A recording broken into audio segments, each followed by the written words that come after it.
Sales are easy. It's making the call that's hard.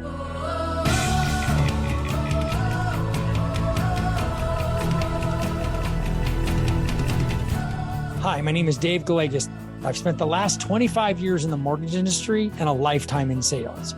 In this show, I'll bring that experience, expertise, and the experts I've met to you with actionable advice to improve your sales.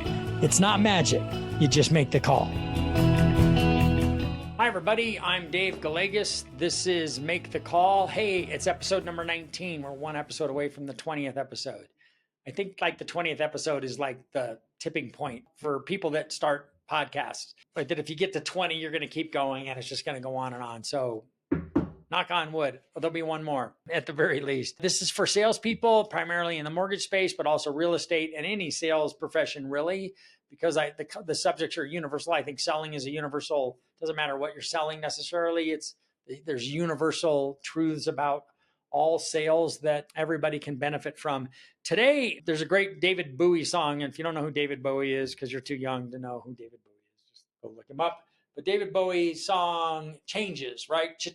Changes, that song. There's a book out there. And when I read this book, I thought, oh, this is a good book because this relates to that. They should have called the book Who Moved My Cheese? Changes, in my opinion. But Who Moved My Cheese was a pretty compelling title as well. Spencer Johnson was the author. And if you haven't missed this book, it's a classically good book. Like, you should read it because the book deals with managing change in life and work.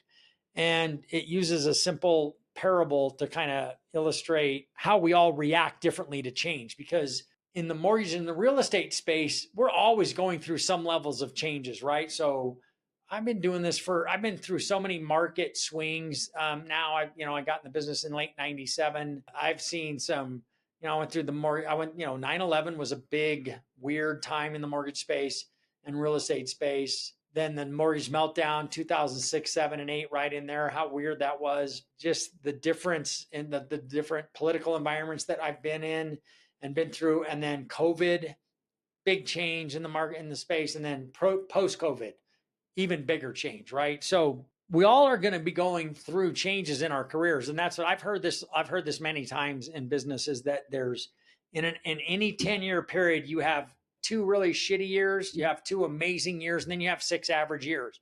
Well, that definitely would apply to the mortgage business. These last 4 years, we had 2 amazing years, and then 2, it's been a little more than 2 now, pretty crappy years. It's been right at 2 years. So the book is about these, it's a fable, so it's not a true story, obviously. There's 4 characters in the book. There's 2 mice named Sniff and Scurry, and there's 2 little people named Hem and Haw. So Sniff and Scurry, hem and haw, get it? They hem and they haw. And Sniff and Scurry sounds like 2 people. They're rats or mice. And they all live together in this maze. And they search for cheese every day in this maze. And the cheese represents happiness and success. The cheese is what we want. It's a metaphor for what we want in our jobs, our relationships, our finances, our health. That's what the cheese represents in this book.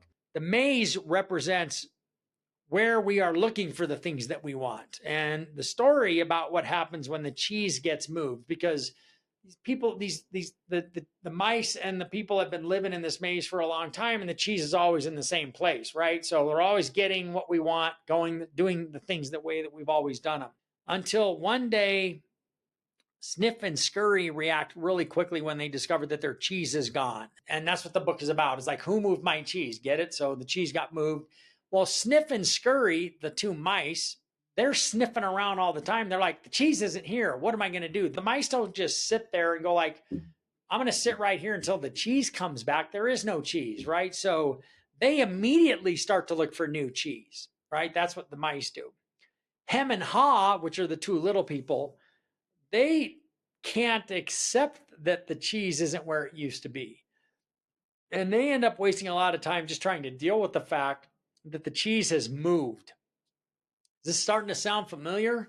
Ignoring that if they don't find cheese as fast as possible, they're going to starve to death. And what a great analogy for everything that we've been experiencing in mortgage and real estate the last several years. Maybe more for realtors than mortgage, but probably both, right? Pretty equally. Is that the mice Go to where the cheese was. It's not there. They keep looking for cheese. What a great idea, since there's no cheese where it used to be. But the little people, hem and haw, they just stand around and start talking about how they're upset because the cheese got moved. And I've seen that so consistently during these times in mortgage and real estate where it's been a slower market. We've got a lot of changes on the horizon with the NAR lawsuit. I think this happens a lot, is that most of us, a lot of people, not most of us, many people spend far too much time talking about how the cheese got moved and interest rates aren't very low. Man, I remember when I was doing all those refis, it was like taking orders, loans falling from the sky.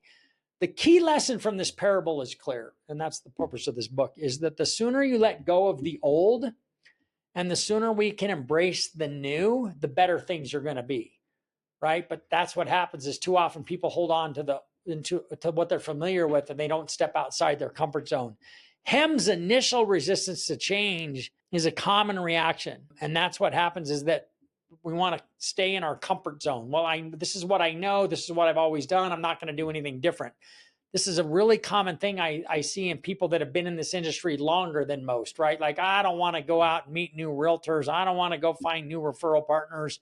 I'm going to just ride this thing out and then I'm going to retire. I'm like, that's too bad. That was Hem's reaction after a time. Ha's ability to overcome his fears, and that's what happened, is that Hem initially resisted change. Ha overcame his ability. His ability was to overcome his fears and move forward, which underscores, how important it is to be flexible and open-minded when we are confronted with change, right? Because, you think about what happened when interest rates started to go up. Nobody saw that they were going to be as high for as long as they are, higher for longer. I mean, that's what we've all been experiencing. And, some of the gurus in our industry have been telling us, it's been over a year now since interest rates were supposed to be back in the fives. Like, that's what everybody clung to that idea. Like, oh man, rates are going to come back down. We're going to start doing a bunch of refinances. If you're a loan officer, you better go focus on getting new clients and getting new purchase business, because those clients of yours that got interest rates when they were in the lower interest rates, unless they need to refinance and do cash out, which a lot of them do, they're not going to be refinancing those loans. But you have the ability to make contact with those people and do something about the fact that your cheese got moved and then loans aren't falling from the sky. And that's the purpose of this week's episode. The fact is that all of our personal growth happens when we step outside of our comfort zone. We've all seen this a million times. Like, it's trying something new. It's recognizing, and that's what it takes. I think that's what the biggest challenge is that it takes people to recognize that they're in a rut, right? And if your cheese got moved, and everybody's cheese got moved in 2021, 2022, the sooner you can figure out that it's time for a change and that you need to go find new cheese, the better off you're going to be. And all of that growth will be outside your comfort zone. You're going to have to change the way you do things. You're going to have to change your approach. You're going to have more conversations. We talk about the importance of having 10 conversations a day. I don't say have 10 conversations a day just for the purposes of having 10 conversations. It's those 10 conversations lead to more opportunities. 50 conversations a week, 250 conversations, no, 2,500 conversations. I'm sorry, 50 conversations times 52 is 2,500 conversations a year. You're going to do a lot more business having those 2,500 conversations than you are not doing that. It's just that simple. The one constant in our lives is change.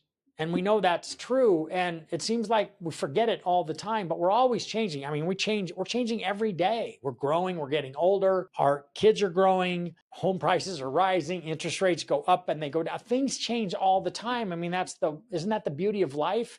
Is that it's not the same thing over and over again? If it was easy to be in the mortgage business or the real estate business, it wouldn't be worth any money at all. This kind of goes back to that talk that I heard. I keep referring to this now, several podcast episodes. I kept referring to that speaker in Las Vegas, Shant, who talked about how he doesn't think about anything other than his job, which is to come to work every day and figure out a way to generate business, right? He doesn't come to work every day and think about how it would be really nice if rates were lower and there was more business coming in. He focuses on generating business every day. So if change is constant and change is the only thing that doesn't change in our lives, you come to realize that you should embrace that change and figure out ways to benefit from the differences that are coming your way and stepping outside that comfort zone. Because the one time in our lives when change stops is when we're dead. That's the truth. Things are always going to change. That's going to be the last change, right? And I know I prefer the alternative, which is I want to continue to stay here and be here and keep impacting the things that I can influence in my life so that I can impact change. I encourage all of you, first of all, go buy the book. If you've never read Who Moved My Cheese, even if you have read it, you probably read it a long time ago. It's the perfect time in our industry and in our space to pick that book up and recognize what you're doing. Because if you find yourself in a rut, you're not really getting past this bullshit that we've experienced in the industry the last several years, last 2 or 3 years. It's on you to it's that old line, doing the same thing over and over and expecting a different result is the definition of insanity. And if you keep coming to work doing the same things that you were doing 3 or 4 and 5 years ago, and you're not learning new skills, employing new tactics and strategies, having more conversations, meeting more newer people, and getting outside your comfort zone, you're insane and you're not going to experience any change in your business. You need to embrace this change as it comes and embrace these new challenges. You're going to grow as a professional. You're going to grow as a human being. You're going to be able to help more people because you're embracing that change, and all of that comes with you have to maintain a positive attitude and navigate your new reality. I'll tell you, if you're not sure if you're one of those people, then go ask someone who you trust. Go ask someone who really does have your best interest at heart. I would guess that for most of us, that's our spouse. If you don't have that, then a trusted business mentor or advisor. Go ask them what they think about what they've witnessed in your actions and your behaviors as to whether or not you're somebody that's embraced what's happened and continued to move on and continued to grow and learn new skills and put those skills to work so that your business can continue to grow and prosper? Or are you hem and haw and do you just sit around and talk and wonder where your cheese went? Because if you're not going to make that change, it's just going to be a tough life and a tough career. I have news for you. It's just not going to get any easier. And then again, I think it was last week's or 2 weeks ago's podcast where I said, you do have control. This one thing that you control, I gave everybody a list of 10 things that we control in our business. And there's actually 11 on our list. The 11th thing is control your ACE, which is your attitude, your commitment, and your effort. You can maintain a positive attitude and to navigate your new reality. It's either that or you're going to go hungry. And you're probably not going to be hungry because there's probably always going to be, but it's that or just have a very not very satisfying career and not a very satisfying life. There's going to come a time when you're not going to be able to do this anymore. And the question is going to be, did you give it all you had? Did you embrace change? Did you constantly grow? Were you constantly learning? Or were you somebody who just settled into the rut and just was sitting around waiting for rates to come down and for the cheese to come back? Here's a great quote from Spencer Johnson. Life moves on. So should we. Thanks, everybody. This is Make the Call. I'm Dave Gallegos. Please give me a like and a share. Please share it with your friends and have an awesome day. And we'll see you next time. Thank you for listening to Make the Call with Dave Gallegos, brought to you by Zenith Home Loans. If you enjoyed this episode, make sure to subscribe to the show anywhere you listen to podcasts and share the show with a friend or colleague who would also find value.